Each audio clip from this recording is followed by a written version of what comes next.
Olá, caro concurseiro, seja bem-vindo ao canal Doutor da Lei, ao canal de legislação específica para concursos públicos.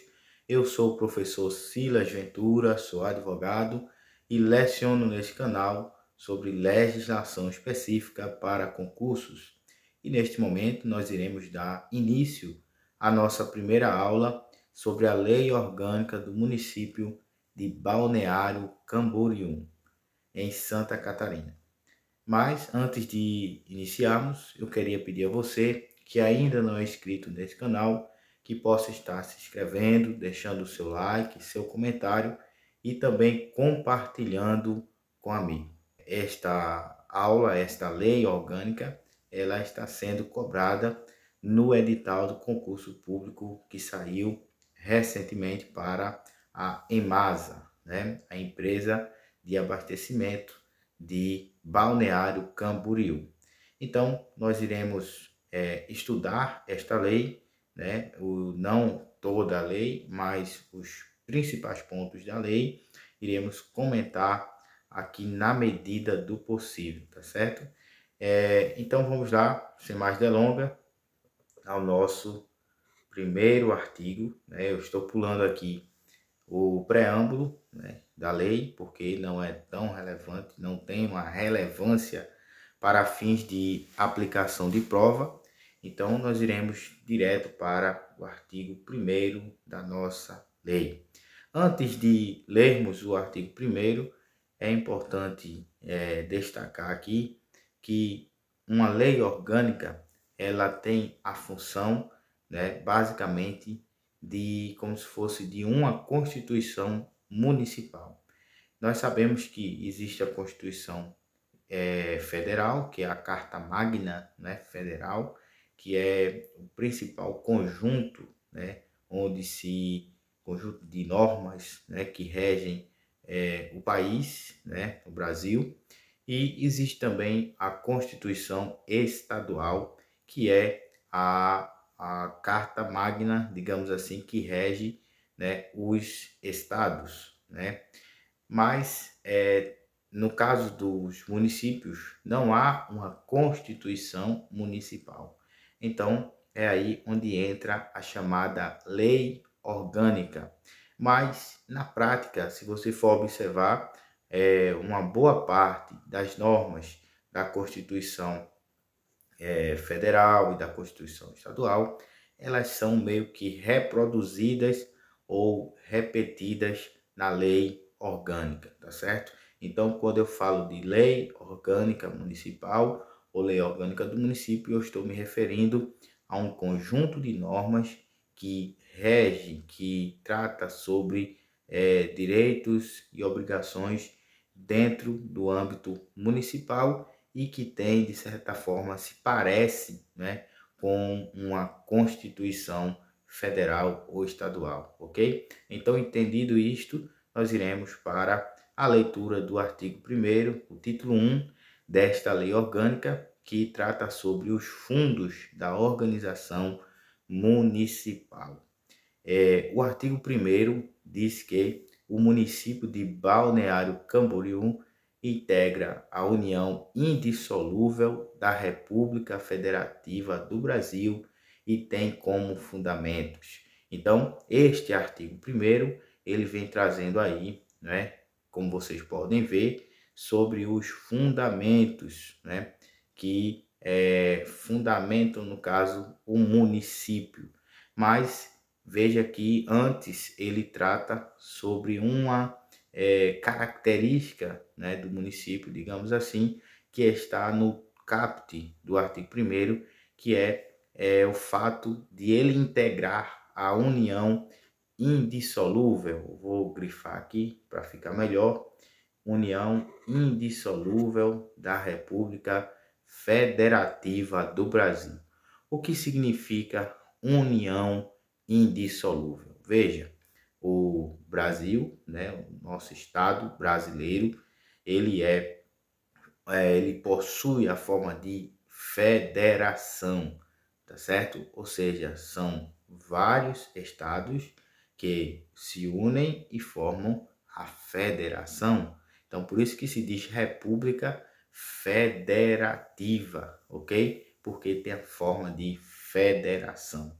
Essa federação, ela possui esta característica, que é a união indissolúvel, ou seja, todos estão unidos ali, os 26 estados e o Distrito Federal, que às vezes a gente chama de estado, mas ele não é considerado nem estado, nem município, né? Ele fica considerado pela doutrina como um ente híbrido. A gente não vai entrar aqui na explicação, no porquê dessa conceituação do Distrito Federal, dessa caracterização do Distrito Federal.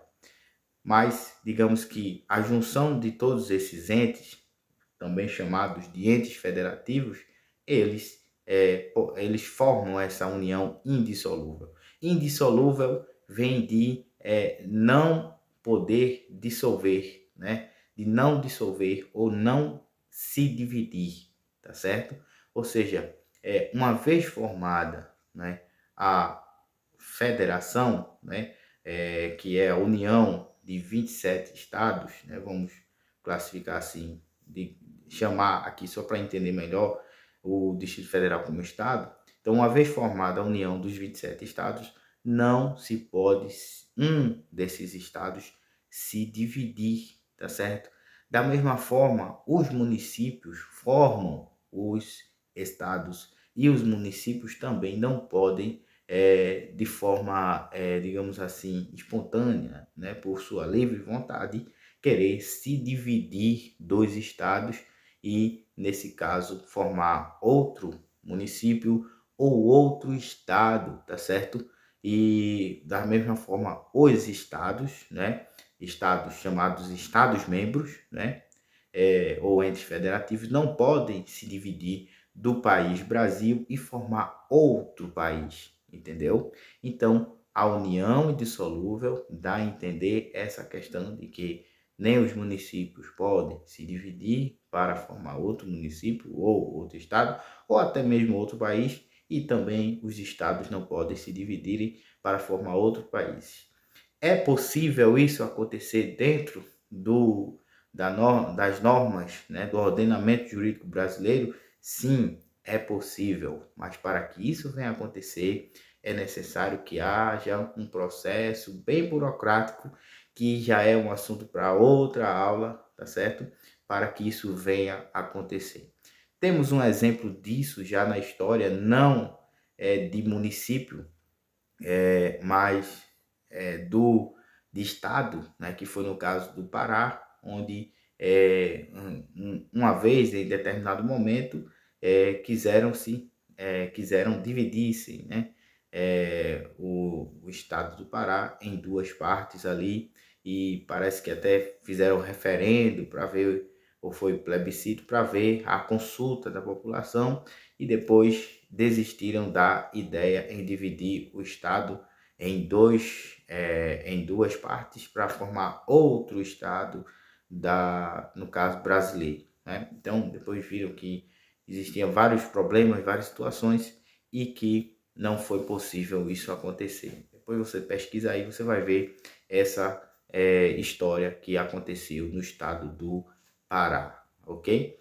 Mas é isso que significa união indissolúvel da República Federativa do Brasil. Os fundamentos do município, eles repetem os fundamentos que estão lá na Constituição Federal. Artigo 1º aqui da Lei Orgânica diz que são os fundamentos a autonomia, inciso 1º, inciso 2º, a cidadania, inciso 3º, a dignidade da pessoa humana, inciso 4º, os valores sociais, deixa eu tirar aqui, os valores sociais, do trabalho e da livre iniciativa. Inciso 5º, o pluralismo político, tá certo? Então, esses incisos você também vai encontrar lá no artigo 1º da Constituição Federal, esses fundamentos que, além de ser da República Federativa, também é do município de Balneário Camboriú. O que quer dizer cada um desses incisos ou desses fundamentos que temos aqui? Primeiro, a autonomia. A autonomia é uma das características dos entes federativos. Quando eu falo de entes federativos, mais uma vez repetindo, eu me refiro à União, Estados, membros e municípios, tá certo? E também o Distrito Federal. Nesse caso, os entes federativos possuem autonomia, tá certo? Autonomia significa que ele próprio pode, né, ter a sua própria organização, ter sua própria administração, que na prática ele não depende totalmente da União ou do Estado no qual ele faz parte, do qual ele faz parte, para que ele possa estabelecer suas políticas, para que ele possa fazer, né, os seus trabalhos, organizar a sua administração, fazer seus serviços, dentre várias outras coisas que podem ser feitas pelo município. Então, ele não depende do governo federal ou do estado do qual ele faz parte. Então, ele possui autonomia. E essa autonomia, eu não sei se nesta lei vem trazendo especificamente as autonomias, os tipos de autonomias deste município, mas na maioria das leis nós podemos observar a autonomia, ela pode se dividir em administrativa, em política, em legislativa, tá certo? E por último, em financeira. Então, a administrativa é o fato de o próprio município pode se organizar, né? Organizar como ele vai funcionar, ok? A política tem a ver com a aplicação de suas políticas, da forma como ele vai atuar politicamente, em seus programas, em suas metas e etc. Já a autonomia financeira diz respeito ao fato do próprio município poder, né, arrecadar suas rendas, poder instituir suas despesas, aliás, suas receitas, e também poder praticar, né, executar suas despesas no tocante ao seu orçamento financeiro, certo? Então, isso diz respeito à autonomia financeira do município. Estou falando aqui bem resumidamente, só para explicar essa questão da autonomia. E também possui a sua autonomia legislativa, que é o fato de o município também poder produzir as suas próprias leis de âmbito municipal, que é aplicada no território do respectivo município, tá certo? Então, isso é basicamente a autonomia que fundamenta o município. O inciso segundo trata sobre a cidadania. A cidadania, né, diz respeito à questão de o município estabelecer a sua própria política, inclusive no tocante às eleições, né, ao direito dos cidadãos elegerem o seu próprio chefe do poder executivo, que no caso é o prefeito, né, e também poder eleger os seus próprios representantes, né, que são os vereadores, que vão compor ali, vão ser os membros da Câmara Municipal. Então, daí se diz a cidadania, que é o direito de votar e de ser votado também, caso os cidadãos queiram se eleger, certo? Então, isso é basicamente o que se entende por cidadania. A dignidade da pessoa humana é um princípio que está lá na Constituição, também vem aqui nesta lei orgânica, e é um princípio que basicamente quer dizer que a pessoa, né, o cidadão, o ser humano, né, como sujeito de direito, né, ele deve, né, ele tem direito ao mínimo possível, né, de dignidade para que ele possa viver, para que ele possa desfrutar de seus direitos, tá certo?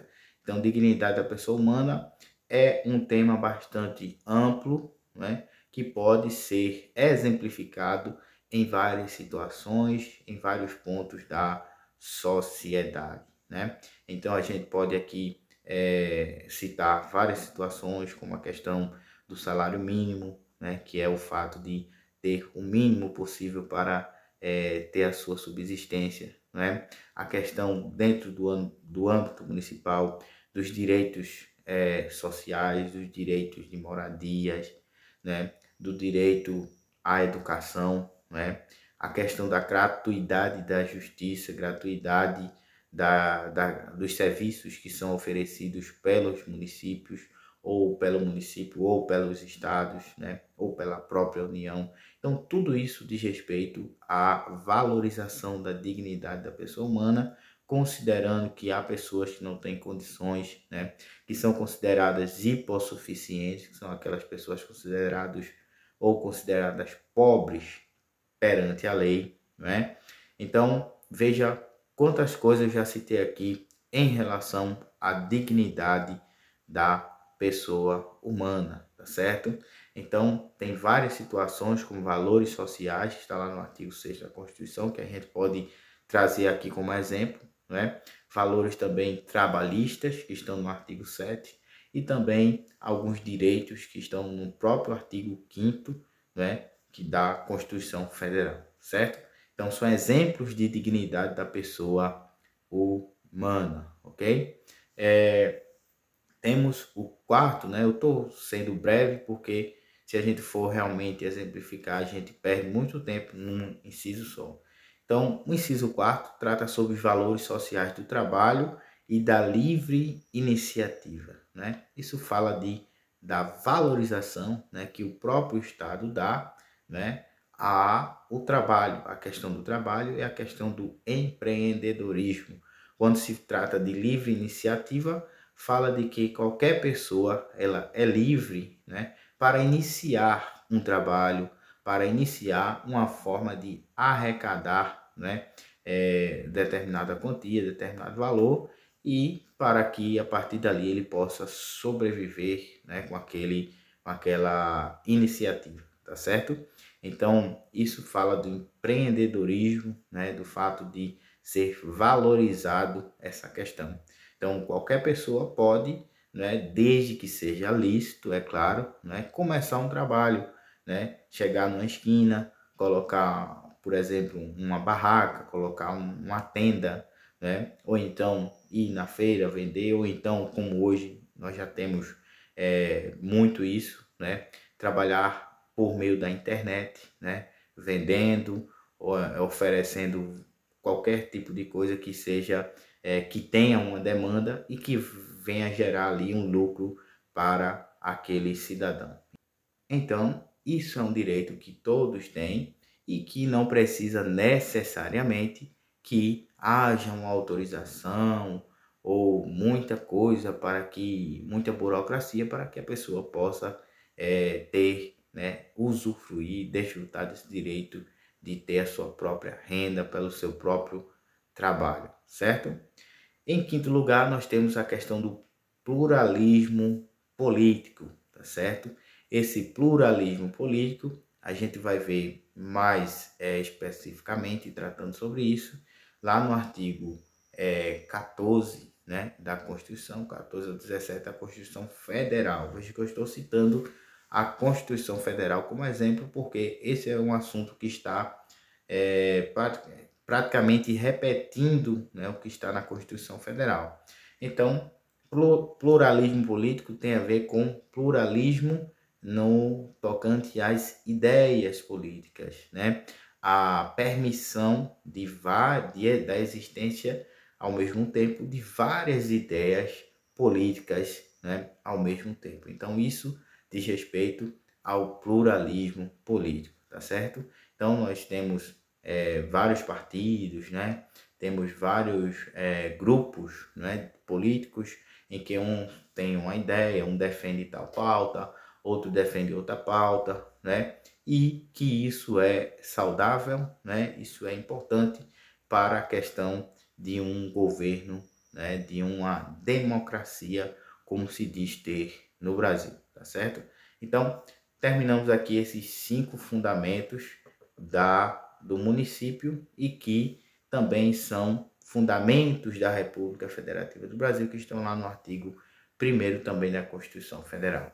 Agora, o parágrafo único ele diz o seguinte: a alteração do nome do município, bem como a mudança de sua sede, dependerão de lei estadual votada à vista de representação conjunta do prefeito e da Câmara Municipal, formulada após prévia consulta plebiscitária à população, ok? Então veja, aqui ele muda, né, o assunto aqui, já não falando mais dos fundamentos, e vem trazendo aqui a possibilidade de alteração do nome do município, da mudança da sede do município, mas desde que seja feita por meio de lei estadual. Então gravem essa informação, porque pode ser sim questão de prova, né, como deve ser alterada a sede ou o nome do município. Então vai ser por meio de lei estadual.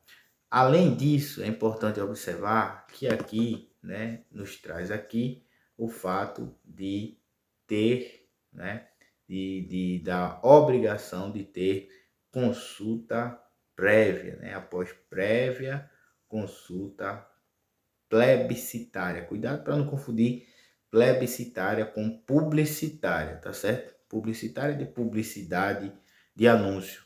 Plebiscitária vem de plebiscito, que é uma das formas da participação, né, da população no processo legislativo, que nesse caso é uma consulta que é feita antes de produzir, né, antes de aprovar, de votar e de aprovar determinada lei. Então é feita uma consulta à população, nesse caso aqui, para ver se a população concorda ou não com a mudança do nome do município ou com a mudança da sede do município. Isso ocorre de forma normal quando há necessidade, né? Nós temos o exemplo do não municipal, mas em âmbito nacional, da própria capital do Brasil, né? Que antes foi na Bahia, depois foi no Rio de Janeiro, e agora, né? Agora não, né? Há um bom tempo, né? Se encontra no Distrito Federal, em Brasília, tá certo? Mas a princípio não era ali, não existia aquela cidade, como vocês já devem saber em relação à história da capital do Brasil, ok? Mas isso também pode acontecer de forma normal em se tratando de municípios, tá certo? De cidades, né? De municípios dentro dos estados. Muito bem, seguindo aqui nós temos, né, o artigo 2º, né, já que alterado recentemente. Veja que eu estou utilizando a legislação recente, né, com todas as alterações possíveis que foram feitas, né? Veja que esse artigo 2º foi alterado no ano passado, em 2022. Então, o artigo 2º traz um princípio, né? Mais uma vez, repetindo aquilo que já vemos ou já tem na Constituição Federal, que é o princípio da soberania popular. Se vocês quiserem grifar aí, quiserem anotar, né? Princípio da soberania popular. Eu vou escrever aqui só para ficar melhor, depois podem apagar aí.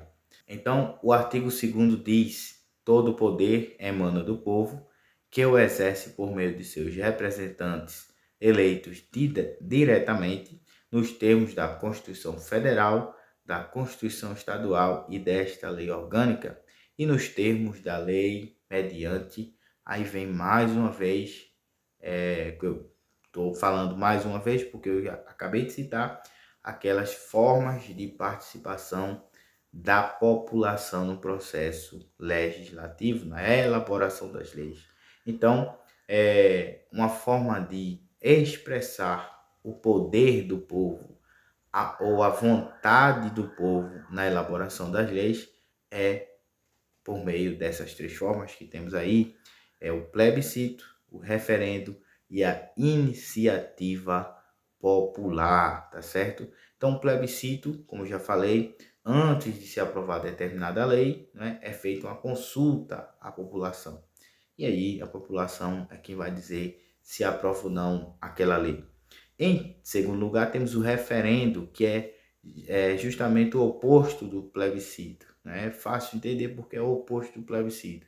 O referendo vai vir após já a aprovação de uma determinada lei. Então é feita uma consulta à população para ver como se dá a aceitação daquela lei que já foi aprovada, tá certo? Então, existem outras características acerca de cada um dessas formas de participação da população, mas isso também é um assunto para outra aula, para a gente tratar cada uma especificamente, o que é que acontece, se a população concorda ou discorda, né, como é feito tudo isso. Então, é um assunto para outra aula. Em terceiro lugar, temos a iniciativa popular, né? A iniciativa popular, o próprio nome já diz, é quando há uma iniciativa da população. Nesses dois primeiros casos, plebiscito e referendo, a iniciativa geralmente é dos próprios parlamentares, dos próprios vereadores, né? Então, eles que tomaram uma iniciativa e foi, digamos, feita uma lei ou tentaram fazer uma lei, né? Aprovar uma lei. No terceiro caso, é quando a própria população, né, sem nenhum representante, se junta e tenta, nesse caso, fazer, né, uma lei. Para que haja, né, a aprovação, né, de um projeto de lei por meio de iniciativa popular, há alguns requisitos, né, que devem ser feitos, que devem, aliás, existir, né, devem ser atingidos para que possa existir, né, ocorrer a iniciativa popular. Então, algumas leis, né, algumas leis orgânicas trazem 2%, 5% do eleitorado, né, precisa ter assinado aquela iniciativa popular, ter participado, né, aquele projeto, né, de lei por iniciativa popular precisa também que aquele eleitorado esteja em dia, né, com o seu voto, com as suas obrigações eleitorais, dentre outros requisitos que são feitos, que provavelmente existe aqui, falando aqui nesta lei orgânica, mas lá na frente é que vem se falando sobre essa questão da participação da população por meio de iniciativa popular. Então, provavelmente a gente vai ver mais na frente tratando sobre esse assunto especificamente, tá certo? Então, só para pincelar aqui, são essas três formas, né, do povo exercer o chamado princípio da soberania popular, certo? Então, pessoal, a gente vai ficando por aqui, porque já temos 30 minutos de aula, e para a aula não ficar tão longa, eu vou parar por aqui, mas na próxima aula nós iremos continuar a partir do artigo 3º, ainda falando sobre objetivos fundamentais do município e seus representantes. Então, aguardo você na próxima aula. Até lá!